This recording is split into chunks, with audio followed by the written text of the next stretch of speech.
Well, friends, have a nice day.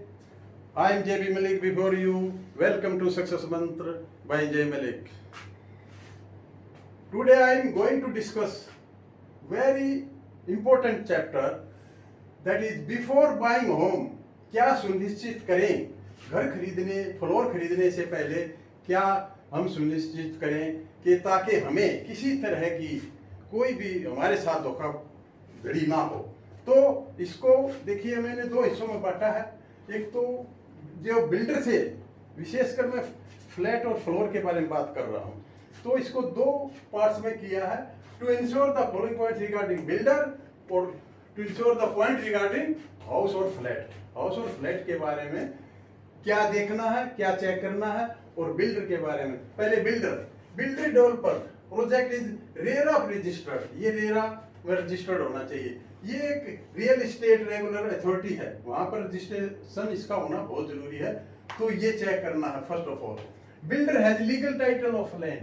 क्या जिस land पर उसने बनाया है कि लीगली वो ठीक है, land is free from all encumbrances, हर बाहर से मुक्त है, ये दूसरा देखना है। फिर dimension of the house provided you match with the dimension provided on the RERA dashboard. RERA dashboard पर जो दिखाया गया है वो क्या मैच करता है। डायमेंशन में क्या होता है, उसका हाइट है, ब्रेड्थ, लेंथ, ये सारा आकार, डायमेंशन मीन्स आकार देखा जाना है।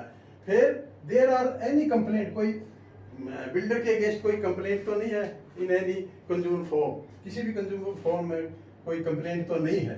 तो फिर उसके बाद personally visit the site, site को पर्सनली विजिट करें। Check the project if construction is delayed, अगर कंस्ट्रक्शन रुकी हुई है, डिलेड है, तो उसका क्या रीजन रहा है। बिल्डर ट्रैक रिकॉर्ड, बिल्डिंग का क्या ट्रैक रिकॉर्ड रहा है पास्ट में, तो उसका बैकग्राउंड क्या है, strength, source of funds, which financial institution है, financial institution is giving him funds, तो लिक्विडिटी पोजीशन क्या है उसकी। Check the sales percentage of the ongoing project, जो प्रोजेक्ट वो चल रहा है उसका सेल परसेंटेज क्या है करंट के केस में। नंबर ऑफ डिलीवर्ड प्रोजेक्ट, उसने कितने डिलीवर किए हैं, तो ये सब देखा जाना है। तो ये बिल्डर के बारे में 7 चीजें चेक करनी चाहिए before going to purchase a home. अब देखिए हाउस फ्लैट में क्या देखना है, उसके अंदर actual carpet area verify before taking possession, possession से पहले वेरीफाई करें कारपेट एरिया जो दिखाया गया क्या वो वही है। ब्राउजर में को अच्छे ढंग से पढ़े। तो कारपेट एरिया क्या होता है कि जो भी फ्लोर है उसमें जो अंदर की जो दीवारें हैं वो उसमें इंक्लूड होता है एरिया, बाहर की दीवारें इंक्लूड नहीं होती। तो जहाँ जितने में कारपेट एरिया बिछाया जाता है वो कारपेट एरिया अच्छी तरह चेक करना चाहिए। आइडेंटिफाई द पार्किंग स्लॉट नोच, ये जरूर पार्किंग का जो स्लॉट है क्या वो मैच करता है अप्रूव्ड प्लान से, फिजिकली चेक करना चाहिए ताकि टू अवॉइड एनी कंफ्लिक्ट ना हो।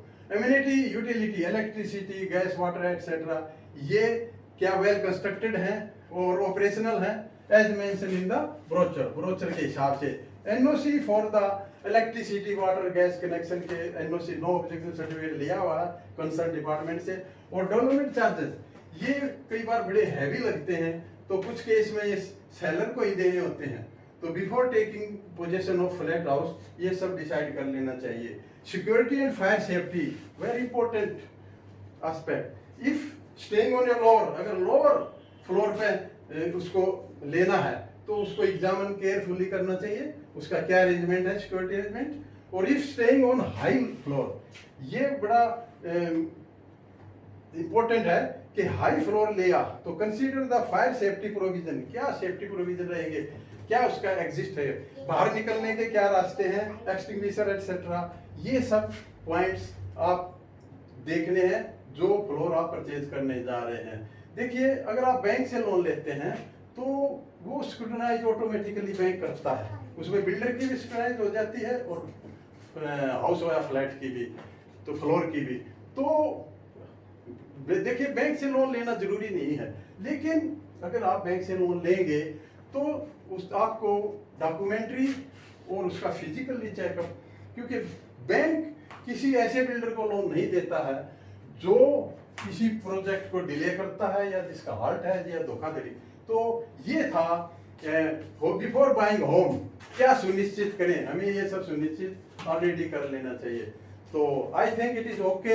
Have a nice day, thank you, take care of your self.